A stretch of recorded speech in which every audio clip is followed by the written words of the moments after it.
Hello guys, कैसे हैं आप सब। Welcome to my channel. अगर आपने मेरी प्रीवियस वीडियोस देखी होंगी तो आपको पता होगा हम हिस्ट्री सीरीज स्टार्ट कर चुके हैं, जिसमें हम ancient medieval modern history cover करने वाले हैं। अभी प्रीवियस वीडियोस में हमने एंशिएंट हिस्ट्री स्टार्ट करी है, जिसमें हमने प्री हिस्टोरिक टाइम देखा, फिर उसके बाद इंडस वैली सिविलाइजेशन देखा। ये सारी वीडियोस हर एक स्टूडेंट के लिए काफ़ी बेनिफिशियल होने वाली है, specially for college student, UPSC aspirants और जो भी हिस्ट्री पढ़ने का शौकीन है। सो यहाँ आपको हिस्ट्री के नॉट ओनली टॉपिक्स, इवन सब टॉपिक्स भी हम कवर करते चलते हैं। आई होप आपको वीडियो पसंद आए और सब ईजिली समझ में आए। And also do subscribe to my channel for more such informative videos. So let's start. History of India, ancient history जो हम पढ़ रहे हैं, इस वीडियो में हम डिस्कस करेंगे ऋग्वैदिक पीरियड। यहाँ पे जो सब पॉइंट्स हम डिस्कस करने वाले हैं वो मैंने मेंशन किए हैं। Sources for reconstructing Vedic society and culture, geography of the Rigvedic period, area of settlement, political organisation, social organisation, economy और वहाँ की रिलीजियस प्रैक्टिसेस एंड कल्चर। ये इस वीडियो के भी दो पार्ट्स होंगे, क्योंकि इसमें हम अर्ली वैदिक पीरियड डिस्कस करेंगे, दूसरी वीडियो में हम लेटर वैदिक जो पीरियड हमारा वो कवर करेंगे। ओके, सो ऋग्वैदिक काल, the Rigvedic period also known as the early Vedic period, इसको हम अर्ली वैदिक पीरियड भी बोलते हैं, provides important sources for reconstructing Vedic society and culture. The primary source of information about this period is the Rigvedas, the oldest text of the ancient Indian scriptures known as the Vedas. तो यहाँ पे जो ऋग्वेद है, उससे हमें वो एक इम्पोर्टेंट सोर्स है इन्फॉर्मेशन का, जिससे हमें इस टाइम पीरियड का, इस पीरियड के बारे में इंफॉर्मेशन मिलती है कि क्या कुछ था इस टाइम पे।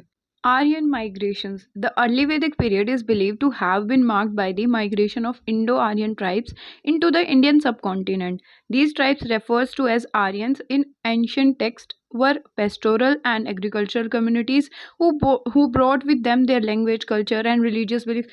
Mainly ये जो अर्ली वैदिक टाइम पीरियड है, इसको आर्यन माइग्रेशन बोलते हैं, कि यहाँ से बाहर के जो अलग अलग कल्चरल अलग अलग एग्रीकल्चर कम्युनिटीज़ थी या पेस्टोरल जो थे, वो माइग्रेट होके इंडिया आए थे।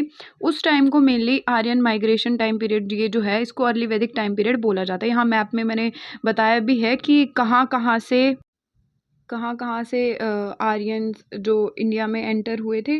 और काफ़ी थ्योरीज़ हैं इनके ओरिजिन को लेके, कि इंडिया में कैसे आए कैसे नहीं।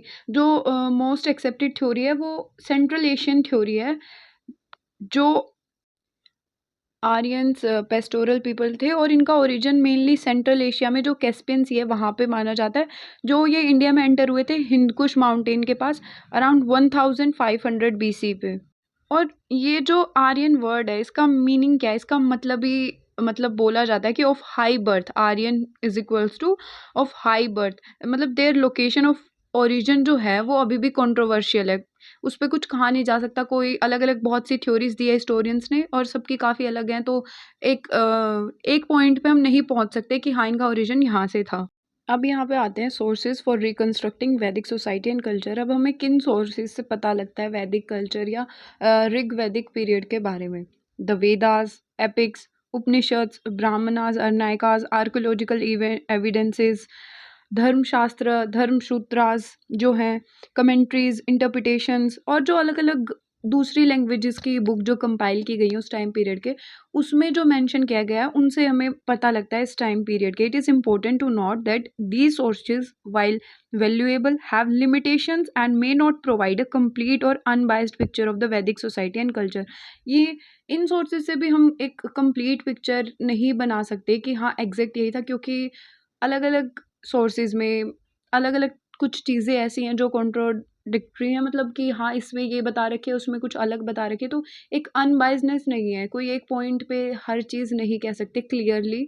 बट हाँ इन वेदास, एपिक्स, उपनिषद्स और इन सोर्सेज के थ्रू हमें पता लगता है कि एग्जैक्टली इस टाइम पीरियड में था क्या क्या चीज़ें फॉलो की जाती थी, क्या ऑर्गेनाइजेशन थी, political, culture, economy, religious belief क्या थे। इन सभी सोर्सेज के थ्रू हमें ये सब पता लगता है। फिर आता है यहाँ पे geography of the Rigvedic period.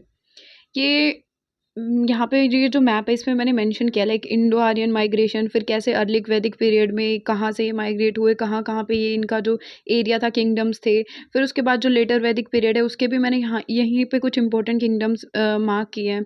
तो the Rigvedic period was associated with the region of the north western part of the Indian subcontinent. यहाँ पे देख सकते हो आप, ये नॉर्थ वेस्टर्न पार्ट जो है जो पंजाब और हरियाणा है, और ईस्टर्न पार्ट ऑफ पाकिस्तान का जो ईस्टर्न पार्ट है वहीं पे ये एसोसिएट करता है ऋग्वैदिक पीरियड मेनली, क्योंकि यहाँ यहीं से हिंदकुश माउंटेन से ही वो जो इंडो आयरन माइग्रेशन हुआ है।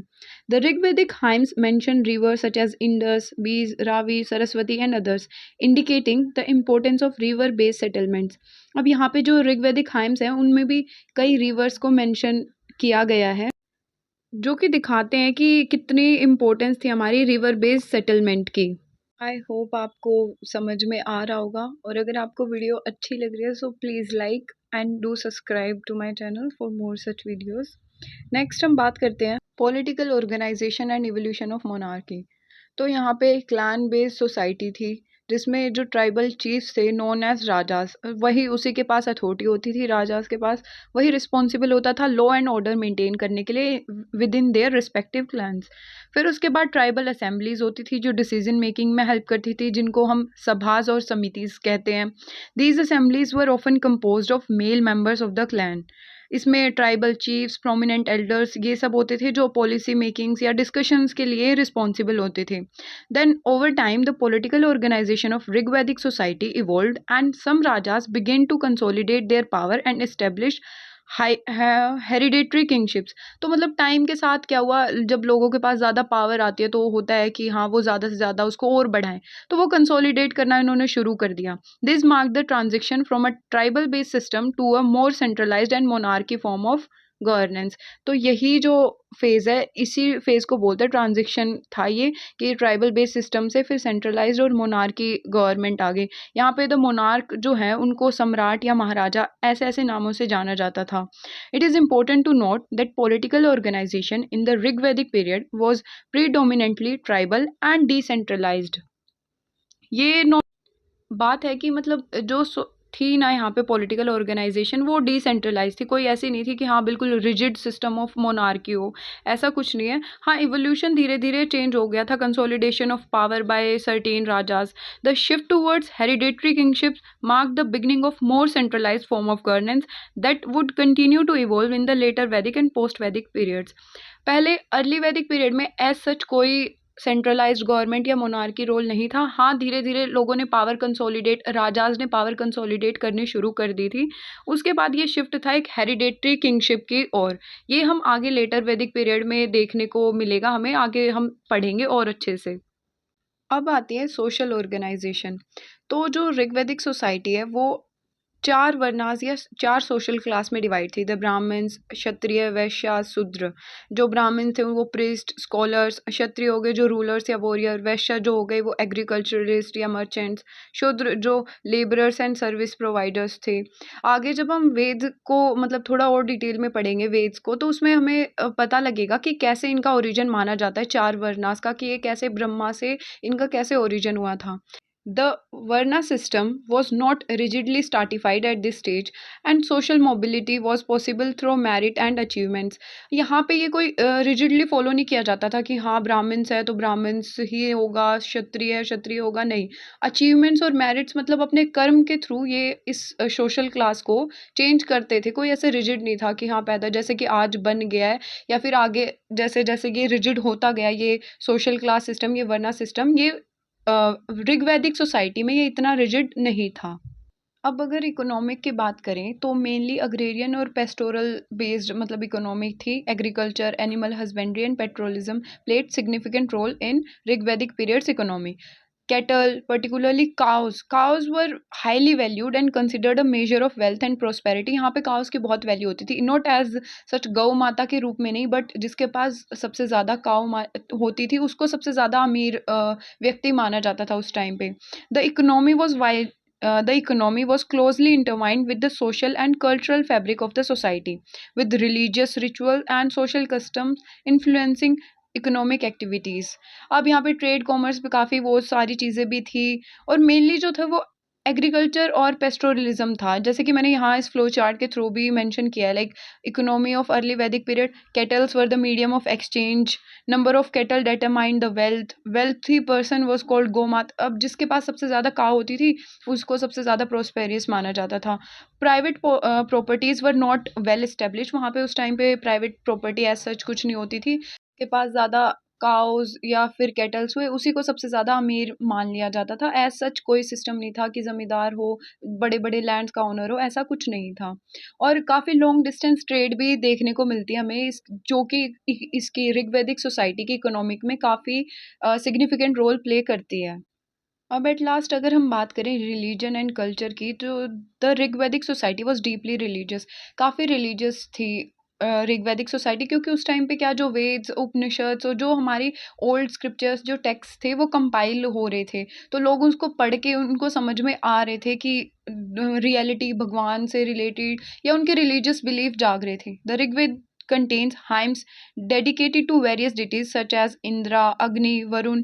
ये अलग अलग देवता उस टाइम के माने जाते हैं जो वॉर और वेदर से एसोसिएट इंद्रा, अग्नि से जो फायर से एसोसिएट है वो अग्नि, वरुणा जो कॉस्मिक ऑर्डर एंड जस्टिस के लिए एसोसिएट करता है। और ऐसे ही अलग अलग, मतलब कि लोगों ने नेचर को एक गॉड की टाइप में मतलब इमेजिन करके उनको पूजना शुरू कर दिया था, रिलीजियस बिलीफ जाग गए थे लोगों के।